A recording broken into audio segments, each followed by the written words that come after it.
no tendrá que presentar ninguna prueba de descargo. Francisco Camaño, ministro de Justicia, ¿qué tal? Buenas noches. Buenas noches. Bueno, no sé si estaba escuchando, un día como hoy la actualidad manda, no sé si ha podido ver las imágenes de lo ocurrido hoy en Oslo. Verdaderamente espantosas, y quisiera manifestar también mi solidaridad personal y la del gobierno con todos los ciudadanos de Noruega ante esta barbarie, ¿no? Una nueva manifestación bárbara del terrorismo. Toda nuestra solidaridad, por tanto, de un pueblo español que sabe también, desgraciadamente, lo que es padecer esa brutalidad del terror. Vamos a hablar de la ley de enjuiciamiento criminal. Ministro, culminan un propósito que han tenido pues todos los gobiernos en democracia. ¿Cuánto tiempo han estado trabajando en el texto? Pues para ser concreto, en el año 2010, a principios de ese año, formamos una comisión muy reservada de personas expertas con las que hemos trabajado muy intensamente en este proyecto. Desde el día que fui nombrado ministro, yo asumí ese compromiso, que era un compromiso del Partido Socialista, y lo asumí con decisión, y a pesar de la complejidad de la tarea, estamos hablando de un proyecto de ley, el enjuiciamiento criminal, que tiene 789 artículos, más una ley orgánica que le acompaña de 16 de desarrollo de derechos fundamentales, donde se produce, como muy bien ha anunciado la Carta Serio, lo recordaba, una verdadera revolución de nuestro proceso penal. Mucho trabajo y muchas horas, pero creo que han valido la pena. ¿Cuál es la esencia de la reforma, ministro? Pues porque estamos hablando de que es una reforma amplísima y estaba hablando de tantísimos artículos que se han tenido que tocar, pero ¿cuál es la esencia de real? La esencia de la reforma es abandonar un modelo de 1882 que fue muy útil, fue un avance muy significativo en la España de aquella época, pero que es absolutamente inadecuado para la realidad de la sociedad democrática y de una sociedad avanzada como es la España de hoy. De hecho, durante 30 años de democracia, los españoles no hemos sido todavía capaces de cambiar nuestro sistema penal, probablemente porque, con independencia del signo político del gobierno, cada vez que se planteaba este debate, se producía esa cuestión relativa al reparto de funciones entre jueces y fiscales en la primera fase del proceso penal, en esa fase de investigación. Y ese debate producía ya cierta incapacidad para seguir avanzando. Y el resultado ha sido que a lo largo de estos 30 años el Tribunal Europeo de Derechos Humanos nos ha dicho reiteradamente que en España no se regula bien la segunda instancia en materia penal, que es un derecho fundamental de todos los ciudadanos, que teníamos déficits regulatorios en la interceptación de las comunicaciones, en las exploraciones corporales que se realizan a las personas, en la obtención de muestras de ADN y en tantos y tantos aspectos vinculados con el proceso penal. Ministro, decidimos superar ese inconveniente, buscar soluciones y abordarlo en toda la profundidad de esta cuestión. Ministro, no sé si es un brindis al sol, porque no hay tiempo para aprobar el texto en las Cortes y el Partido Popular ya ha dicho que no. Pues a pesar de si ha dicho que no, nosotros lo vamos a seguir intentando. Desde que he sido nombrado ministro me he encontrado con unos cuantos proyectos que iban a ser desde el primer día que no. Quiero recordar, por ejemplo, la reforma del Código Penal. Estaba atascada, parecía imposible. La reforma de las 14 leyes procesales de la nueva oficina judicial era imposible y hoy es una realidad. O la reforma del registro civil. ¿Cómo vamos a sacar el registro civil de las competencias de los jueces? Pues bien, no solo es ya una realidad, sino que se ha aprobado en el Parlamento por mayoría absoluta. Mi obligación como ministro es cumplir mi compromiso, lo vamos a llevar a las Cortes y desde luego, tanto yo mismo como el Grupo Parlamentario Socialista vamos a trabajar con ahínco, con tesón, para intentar que un buen anteproyecto de ley, porque el material creemos que es bueno, nos permita encontrar los consensos necesarios para que los españoles cuenten cuanto antes con una mejora de sus derechos ante la acción penal del Estado. Está convencido de que va a poder sacar adelante durante la legislatura esta reforma, ministro, pero entonces da por hecho que no hay adelanto electoral, porque con adelanto electoral sería imposible.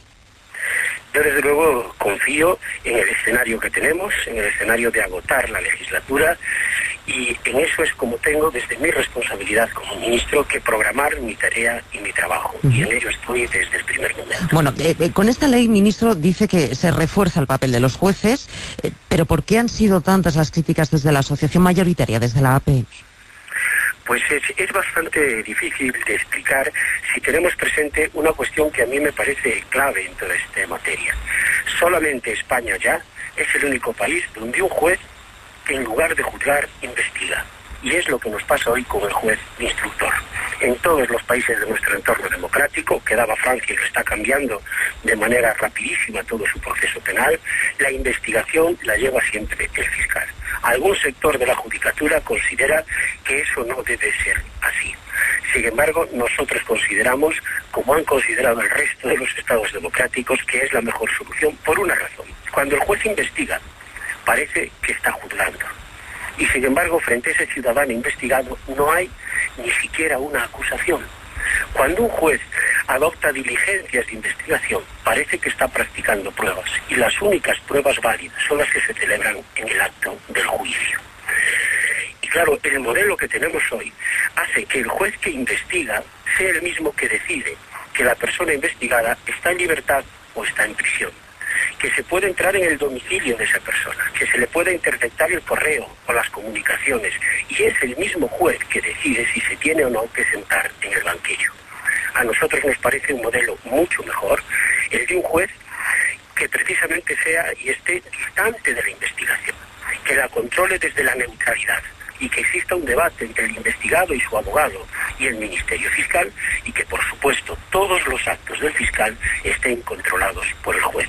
Nos parece un modelo más equilibrado y mejor para los ciudadanos. La investigación recae en los fiscales, también ellos son los que van a dirigir la comunicación en las investigaciones. ¿Era realmente necesario esto?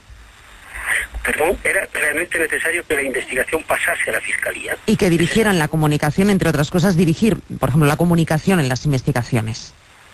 Sí, pero solo en la fase de investigación. Es decir, la comunicación pública, efectivamente, si él inicia la investigación y se han cometido unos delitos notorios, pues es evidente que los ciudadanos tienen derecho a saber qué ha ocurrido, tienen derecho a saber si el Estado está persiguiendo esos delitos.